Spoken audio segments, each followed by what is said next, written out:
Bienvenidos a nuestra sexta lección del módulo Acontecimientos Futuros. El nombre de esta sexta lección es nada más y nada menos que la segunda venida de Cristo. La segunda venida de Cristo. Qué tema tan más importante. Es un tema de suma importancia para los cristianos que no le damos a veces la importancia que merece. Pero el Señor ha puesto una gran importancia en este tema. Tanto es así que 150 capítulos de la Biblia hacen referencia a la segunda venida de Cristo. Más de 300 menciones específicas de este evento tan importante. Se han dedicado capítulos enteros como primera y segunda de Tesalonicenses. El apóstol Pablo le habla a la iglesia de los tesalonicenses de una manera muy concreta y específica acerca de la segunda venida de nuestro Señor Jesucristo. Capítulos también de la Biblia como lo son Mateo 24, Marcos 13, hablan de una manera muy concreta y específica acerca de este tema, lo cual nos dice a nosotros que es un tema importante en el corazón de Dios. Es una de las doctrinas más importantes que nos enseña la palabra de Dios. Así que vamos a ver algunos detalles solamente. Esto no pretende ser un estudio exhaustivo para nada de este tema, ya que es un tema muy amplio y necesitaríamos más bien todo un módulo para dedicarlo a este tema, pero vamos a ver las generalidades y entre ellas vamos a ver la forma como va a venir Jesús, porque hay diferentes conceptos acerca de cómo vendrá Jesús. Número uno, Jesús va a venir de una manera personal, no va a ser simbólica, él va a venir en persona. En Hechos 1:10, el ángel, en la ascensión de Jesús, el ángel se para frente a los discípulos y les dice: varones galileos, ¿qué estáis mirando al cielo? Les dice: este mismo Jesús, el mismo que ha sido tomado de vosotros para llevarlo al cielo, ustedes lo han visto que se ha ido. Ese mismo Jesús, dice, va a venir así como ustedes le han visto. Va a ser de una forma personal, de una manera tangible. Juan capítulo 14, perdón, versículo 3, él dice: yo vendré y los tomaré a mí mismo, para que donde yo estoy, ustedes también estén. Él no dice, a ver cómo se van ustedes, háganle como puedan. Yo vendré y los tomaré a mí mismo. Primera de Tesalonicenses 4:16 nos habla que aparecerá él en la nube del cielo. Apocalipsis 1:7, 22:7. Todos estos versículos nos dicen que Jesús vendrá de una manera personal. Número dos, de una manera literal y no espiritual. Los testigos de Jehová hablan y dicen que Jesús en la Primera Guerra Mundial, en 1914, Jesús ya vino, pero de una manera espiritual. Nadie lo vio, pero Él está acá ya en su reino. Es toda una falacia, una mentira. No, Jesús habla específicamente de que su venida será literal. Él va a venir. Por lo tanto, su venida va a ser visible a los ojos del ser humano. Apocalipsis 1:7 dice: todo ojo le verá. Todo ojo le verá. Si bien es cierto que será en un instante, en un abrir y cerrar de ojos, pero todo ojo le verá. De tal manera que va a ser algo que nadie va a poder decir: yo no me di cuenta, no supe. ¿Cuándo vino Cristo? Que ni cuenta me di. No, todo ojo le verá. Dice Mateo 24, dice que como el relámpago que sale del oriente. Esa palabra relámpago en el griego es astros, que significa el sol. Como el sol sale del oriente y se muestra hasta el occidente, así será la venida del Hijo del Hombre, diciendo que todo el mundo lo va a ver, va a ser visible. Hay varios versículos también: Hebreos 9:28, Filipenses 3:20, Zacarías 12:10, en donde también encontramos apoyada esta noción de que Jesús vendrá de una manera visible y su venida será gloriosa también. Será algo poderoso, algo majestuoso. ¿Te imaginas tú qué gloria al venir en las nubes del cielo? Dice, con poder y gran gloria. Será algo tan glorioso que cómo lo vamos nosotros a, a perder. ¿Cómo vamos a decir, no supe que ya vino Jesús? Jesús va a venir con poder y con gran gloria. Mateo 16:27, segunda de Tesalonicenses 1 del 7 al 9, Colosenses 3:4 y el versículo que cité hace un momento, Mateo 25:31 también. Entonces, así será la venida del Hijo del Hombre. Ahora, acerca de el tiempo de su venida, es un tema también que se ha especulado mucho, ¿no? Grupos religiosos, como ya dije, los testigos de Jehová dicen que ya vino. Los adventistas del séptimo día han predicho muchas veces la fecha exacta en la que ellos pensaban que Jesús regresaría, y obviamente han estado equivocados porque todavía no regresa el Señor Jesucristo. Él nos ha dicho que el día exacto de su venida, dice específicamente en Mateo 24:36, dice que el día y la hora nadie lo sabe. Más no dice que la época o la temporada de su venida nadie la va a saber, no, pero dice el día y la hora nadie lo sabe, sino solo mi Padre que está en los cielos. Dice, ni aún los ángeles. Entonces, yo creo que eso es algo que el Señor lo tiene sellado en su palabra, en su voluntad, porque si alguien supiera el día exacto de su venida, quizás no se prepararía hasta un día antes, pero, o estuviera siempre con la zozobra de decir, ya, es como si tú te vas a morir y te dicen, te vas a morir el 8 de marzo, ¿no? O algo así. Y entonces, pues tú ya estás como que, ay, te mueres antes del infarto de que llegue, ¿no? Entonces, por eso es que Él no dijo que el día y la hora es exacto. Sin embargo, el Señor Jesús sí dice que va a haber señales, ¿no? Que va a haber señales y Él nos dio las señales en Mateo capítulo 24.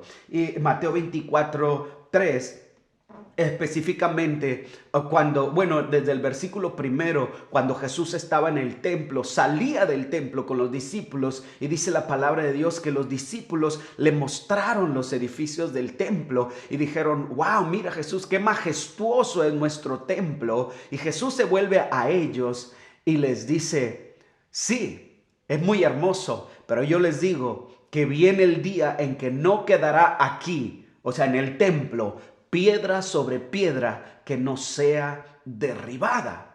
Los discípulos se quedaron perplejos y Jesús, sabiendo que se quedaron perplejos, seguramente notando esta perplejidad en su caminar desde Jerusalén hasta el Monte de los Olivos. Cuando llegaron allá, dice que Jesús se sentó en el Monte de los Olivos y se le acercaron los discípulos y le dijeron, se quedaron como que, pues no entiendo. Entonces le dijeron, dinos cuándo serán estas cosas y qué señal habrá de tu venida y del fin del siglo.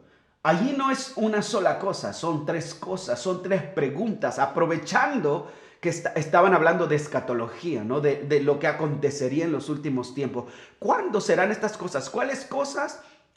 Que no quedaría piedra sobre piedra que no fuera derribada en el templo. O sea, ¿cuándo será la destrucción del templo?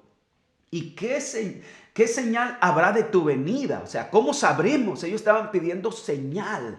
Y Dios nos da señal. Él es un padre que quiere dar señales a sus hijos para que estén preparados. No nos dejó sin señales. Jesús les iba a dar estas señales. Dice, y del fin del siglo. Y entonces Jesús, a partir del siguiente versículo, del versículo 4 hasta el versículo 14, Jesús comenzó a darles esas señales de su venida, de la destrucción del templo, luego de su venida y del fin del siglo.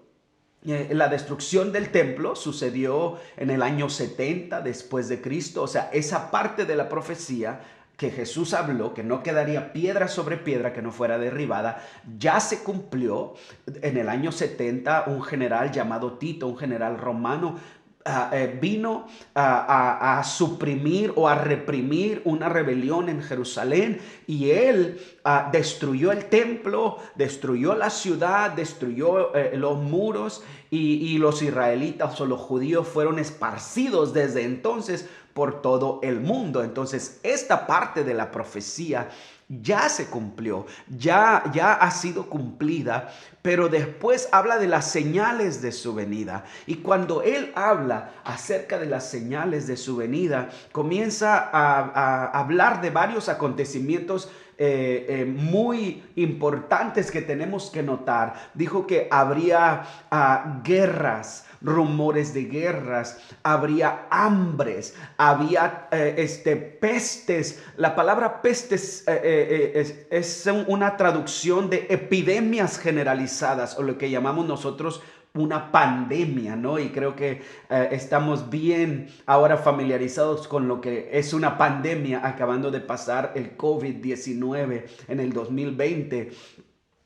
Él habló de esto, ¿no? Que sucederían estas cosas, que vendrían hambrunas también, que vendrían un tiempo de falsos cristos, que vendrían tiempo de que se acabaría el amor entre unos y otros y nos aborreceríamos unos a otros. Pero también habló de una persecución, que vendría una persecución, que el padre entregaría al hijo, el hijo al padre, que se aborrecerían unos a los otros. Todas esas señales dijo que eran principio de dolores. No dijo que fueran señales definitivas, principio de dolores. Y estas cosas han estado sucediendo de una manera progresiva desde que Jesús se fue, pero cada vez se han aumentado más en intensidad. Los desastres naturales, los terremotos, cada vez son más intensos. Las guerras, estamos hoy mismo ante una amenaza de una tercera guerra mundial. Y cada una de estas cosas, el amor se está enfriando cada día más entre los cristianos. El odio se hace más latente. La humanidad está dividida por opiniones, por diferentes cosas. Y cada vez se intensifica más esto, y se va a ir intensificando más.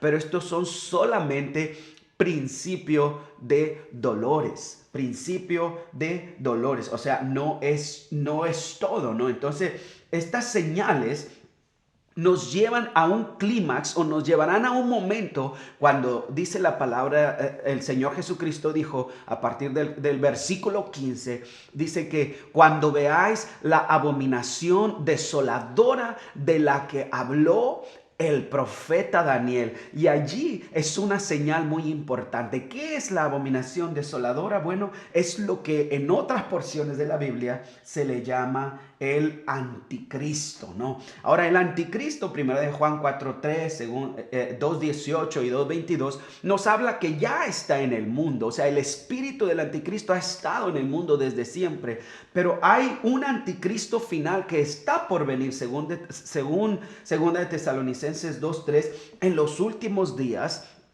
Y esa es la abominación desoladora, y esa es una de las señales más importantes para nosotros de que la segunda venida de Cristo está a las puertas, está cerca, ¿no? El anticristo será un gobernante con un gran poder político, según dice Daniel 7, el capítulo 7, versículo 8 y 25, que tendrá un gran poder comercial. Y en Apocalipsis 13 se nos habla también de que él pondrá una marca, exigirá una marca, tendrá un gran poder religioso, y se opondrá. Por eso será anticristo, se opondrá a todo lo que el Señor ama. ¿Qué ama? Se opondrá a Israel y se opondrá a la iglesia.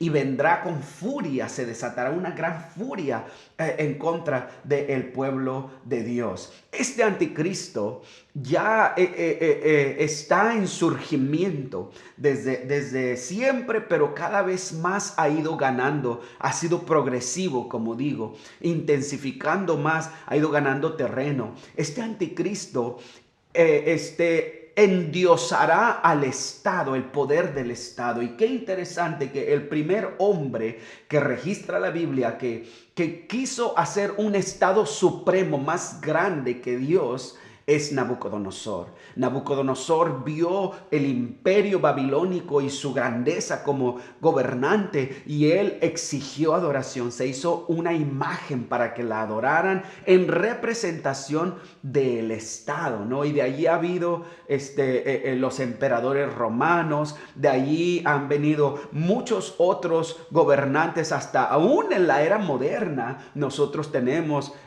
gobernantes que se han declarado, que han declarado al Estado como la autoridad suprema del ser humano. Olvídense de Dios. Dios no tiene nada que ver aquí, dicen los gobiernos modernos. Ahora es algo familiar que podemos identificar. Dios es una cosa, el Estado es el Estado, Él manda. Acá se tiene que hacer lo que dice el Estado, no lo que dice la religión. Dice lo que dice Dios es punto y aparte. El Estado gobierna, manda y es supremo, ¿no? Eso nos suena mucho al comunismo, a lo que hizo, por ejemplo, Lenin en Rusia, a lo que hizo Mao Zedong en la China, ¿no? A lo que hizo Hugo Chávez nada más acá, o en Venezuela, a lo que hizo Fidel Castro, elevar al Estado como autoridad suprema sobre la vida del hombre. Autoridad suprema sobre la voluntad, sobre la libertad de expresión, sobre todo en el hombre. El Estado es más grande. Esa es la ideología del anticristo, que al final él se va a sentar como gobernante supremo, va a establecer un gobierno global en el mundo en que todas las naciones van a depender de él. Y justamente cuando él se sienta, la abominación desoladora, esa abominación es que él se sienta en el trono del templo de Dios y se declara Dios y exige adoración. Entonces, cuando eso suceda, entonces se desatará una persecución tremenda contra los cristianos, tremenda contra el pueblo de Dios. Y allí es en donde el Señor habla que habrá una gran tribulación, cual no la ha habido desde el principio del mundo, ni la habrá tampoco después, ¿no? Y entonces, no nos desanimemos con eso porque hay buenas noticias. La palabra de Dios nos dice que entonces, dice, inmediatamente después, dice Mateo capítulo 24 y versículo 31, inmediatamente después de la tribulación de aquellos días, el sol se oscurecerá y la luna no dará su resplandor y las estrellas caerán del cielo y las potencias de los cielos serán conmovidas y aparecerá la señal del Hijo del Hombre viniendo con las nubes del cielo, en las nubes del cielo con poder y gran gloria, y enviará a sus escogidos de los cuatro vientos de la tierra, ¿verdad? Los recogerá, los levantará con él, levantarán a sus escogidos. Entonces, en ese momento es cuando aparece Cristo y viene a recoger a las naciones, pero dice que él matará con el aliento de su boca al anticristo también. Entonces no se preocupe por el anticristo, porque el anticristo va a ser eliminado con la aparición del Señor Jesucristo. O sea, las escrituras nos enseñan muy claramente que quien va a triunfar es el Señor Jesús. Quien va a triunfar es Dios y el reino de Dios se establecerá en la tierra. Hay varios acontecimientos que no tenemos tiempo para estudiarlos todos. Ahí va a ser el momento de la resurrección, justo la resurrección de los muertos en Cristo. Ahí vamos a ser transformados. Allí van a comenzar los juicios de las naciones, ¿no? La ira de Dios se desatará contra Satanás y contra las naciones perversas que no quisieron recibir el mensaje del evangelio.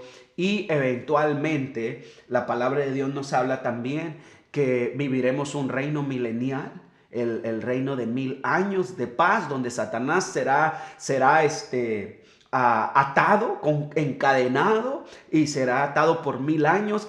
Será un tiempo de paz, de bonanza en la tierra. Será el tiempo de la redención de la tierra, en donde se establecerá ese reino.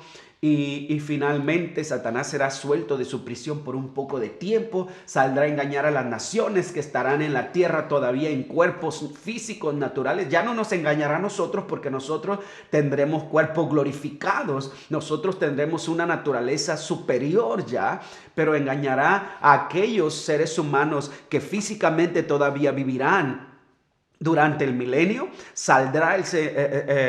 vendrá el Señor Jesús, y entonces el Padre llamará a todas las naciones. Bueno, eliminará al diablo, a Satanás. Estoy corriendo con estos datos.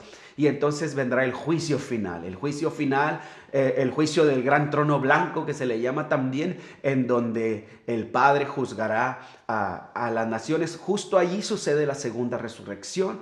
Y después los que no se hallaron escritos en el libro de la vida serán lanzados al lago de fuego. Y luego viene la nueva Jerusalén, que descenderá del cielo, y pasaremos por siempre la eternidad con el Señor Jesucristo, en donde dice que no habrá más muerte, no habrá más llanto, no habrá más dolor, porque las primeras cosas pasaron. Creo que de una manera muy simple, muy sencilla, esta es la clase del día de hoy. Espero que haya sido de bendición para cada uno de ustedes.